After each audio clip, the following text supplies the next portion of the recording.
one mum who's apologised as she's Yeah. come in, who said, I had a bit of a thing this morning, so he'll say it back. Yeah. He'll say it to you. Yeah, So she absolutely. said it. Yeah. Oh. And that's where that scripting comes from as well. It's I don't know how to cope with this social situation, but I saw something similar on YouTube last night and I'm going to use those words. Marley does that all the time. Yeah, so limited understanding of unwritten rules of interaction. So very literal. So you can see here that the interviewer is saying, please have a seat, and the guy picks up the seat. You know, it's a big one.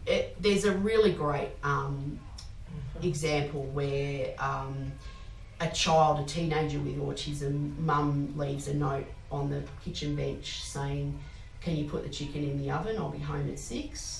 She gets home, the chicken's in the oven, but the oven's not on. So it's very literal, you know, and they will often correct you. So if you sort of say, oh, you know, you'll be right, it'll only take you 2 minutes, they'll say to you, actually no, it'll take me 4 minutes. And you mean it's not going to take you long, but in fact, they are very specific, yeah. And you think they're being a bit of a smarty, but in fact, they think they're doing you a favour by correcting you. So, Like a little bit of shush. Let's have a little bit of shush. yeah. Poor executive function. So that's all about our ability to plan, be organised, auditory processing. So that's all about taking in instruction and being able to follow it. So if I say to a child with autism, okay, I want you to get your shoes, go into the storeroom, grab some flippers, grab me a kickboard, come back, hop in the water and do 2 laps. They'll probably come back to you with a kickboard and that's about it. Their working memory is usually very limited. So what that means is their ability to retain information and instructions. They'll often hear the first thing you said and the last thing you said.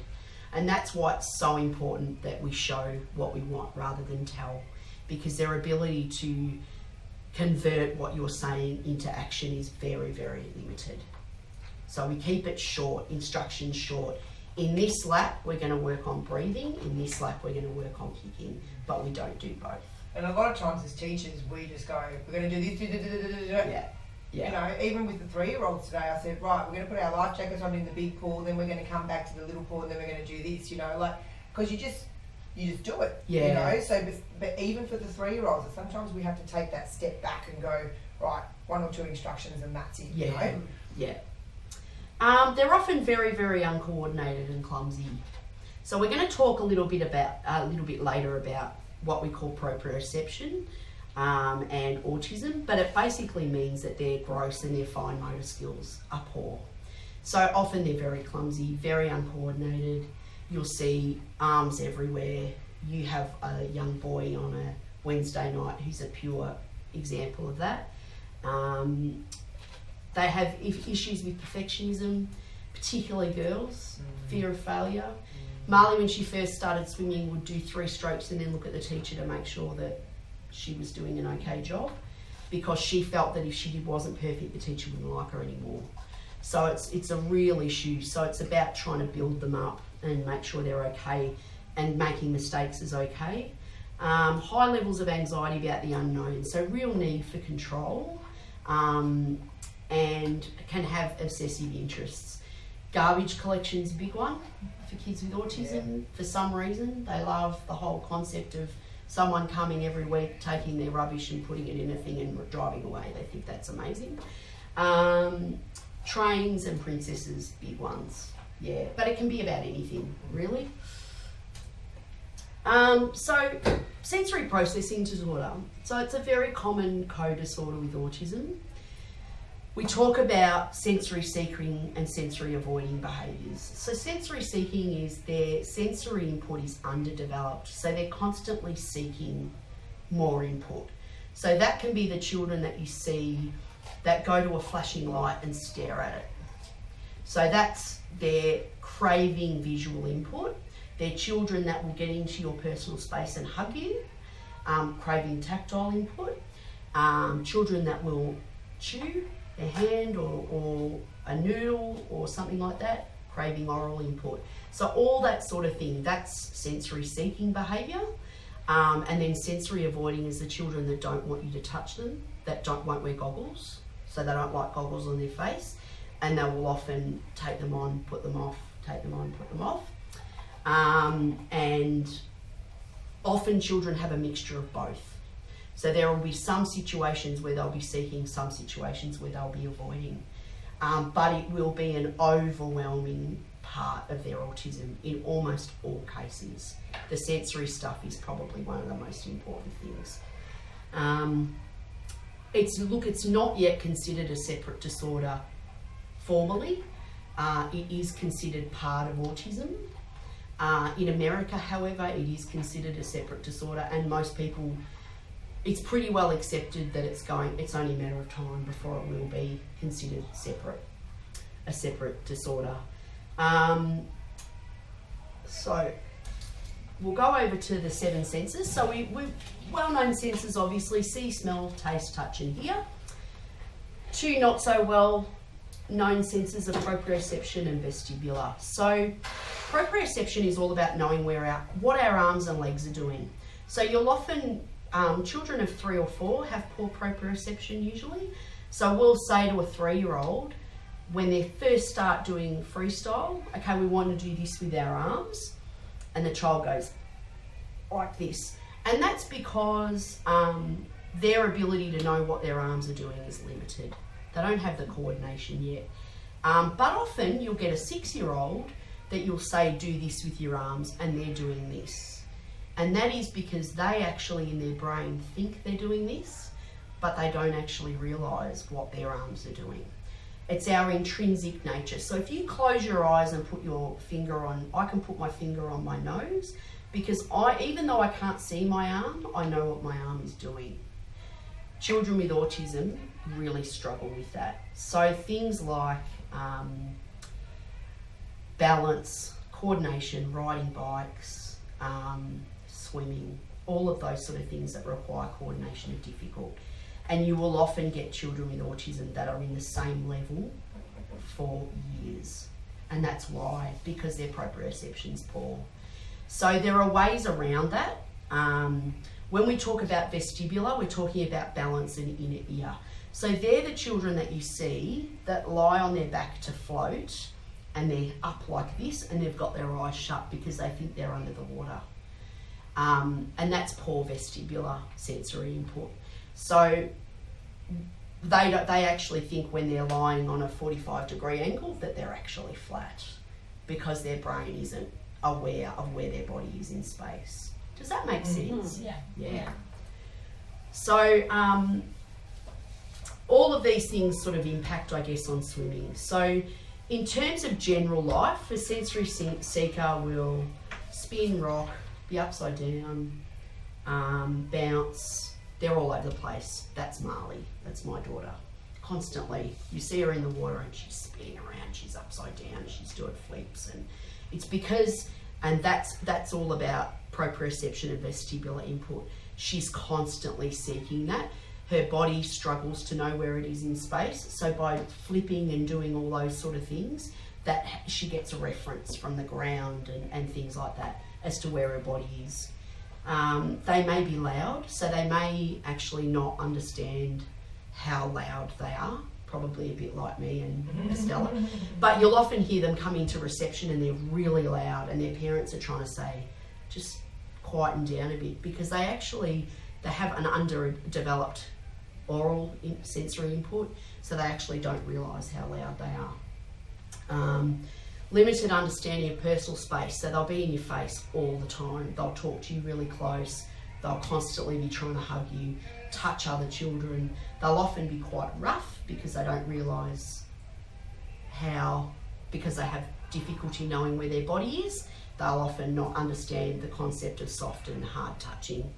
And constantly look for sweet and salty food and mouth things. So we talked about that. So in the pool environment, so they'll often be bouncing from platform to the wall, constantly be touching other children, have difficulty with the concept of personal space, chewing on all the equipment, They love being underwater, so they get a lot of pressure from being under the water. And there's a lot of, there's a lot of things going around outside. So they're distracted by kids over here, and there's noise and all of that sort of stuff.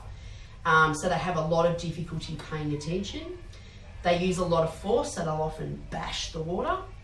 And they like their goggles to be really tight. So it's all about, pressure and that constant. Yeah, she's a classic. So sensory avoiders. She's broken. She's broken so many pieces. Yeah. Yeah. So sensory avoiders don't like being touched. So often children with autism, you need to kind of gauge, are they a seeker or are they a avoider? Often children who don't like being touched or have autism will say, oh, I don't want you to touch me, I'll do it myself. Particularly their head or their face. Head's a big one. They don't like loud noise, so this sort of thing, and lots of visual activity.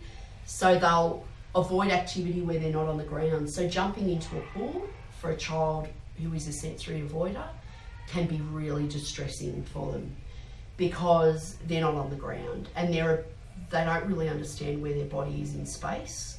So by having to jump, their brain just goes into overdrive. It's too much. So that's why we bring it right back down to sitting on the side of the pool first, getting them really comfortable with where their surroundings are before we get them to stand and jump. Yeah. So roller coasters, heights can be a really big issue.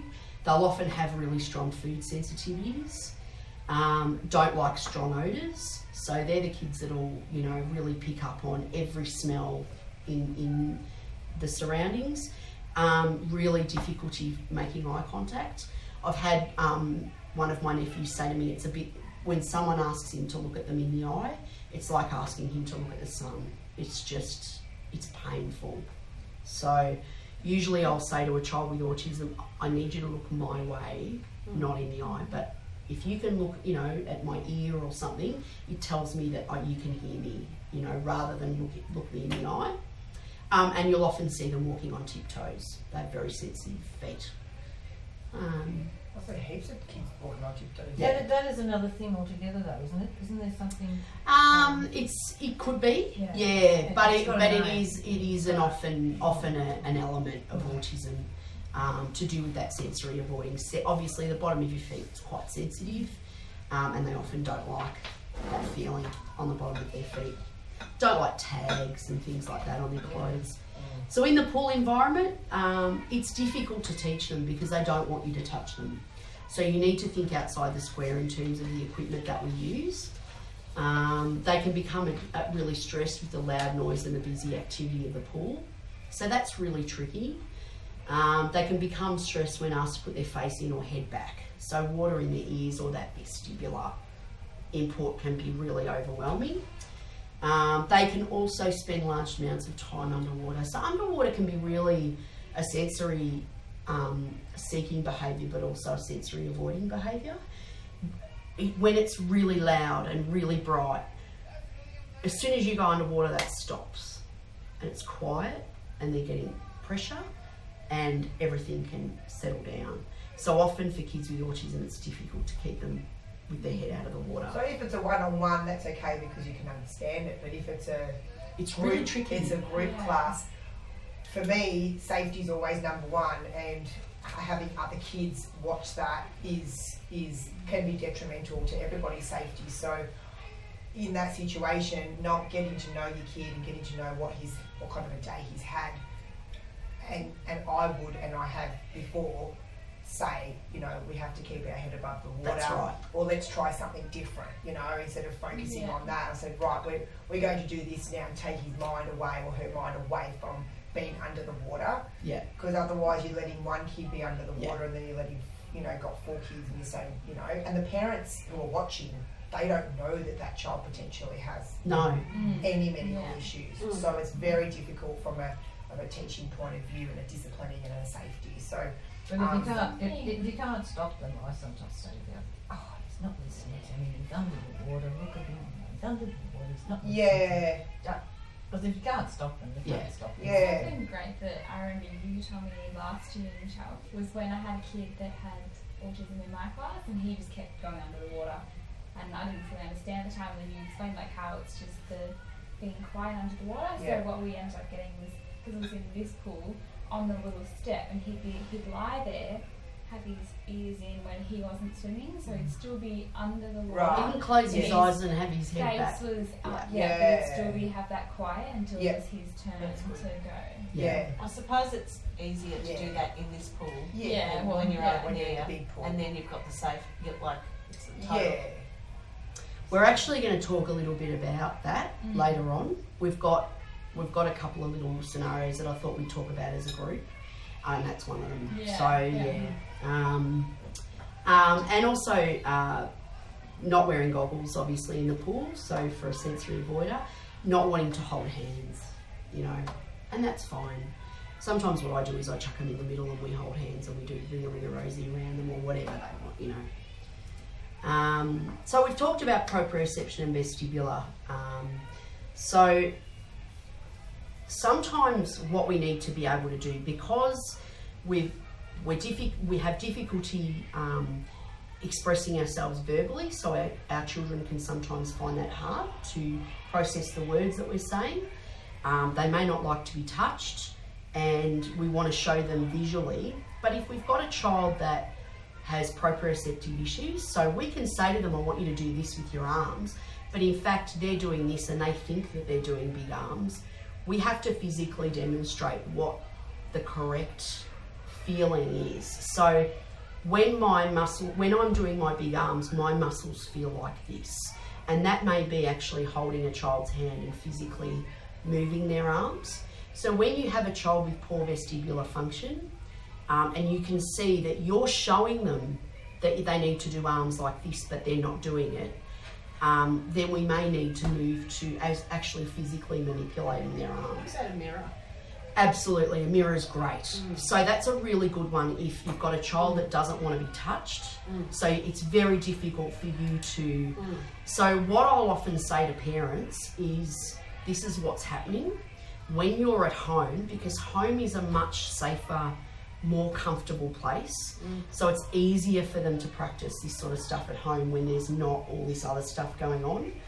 And I'll say to them, lie on the bed, and just get them to manipulate their arm up and over. And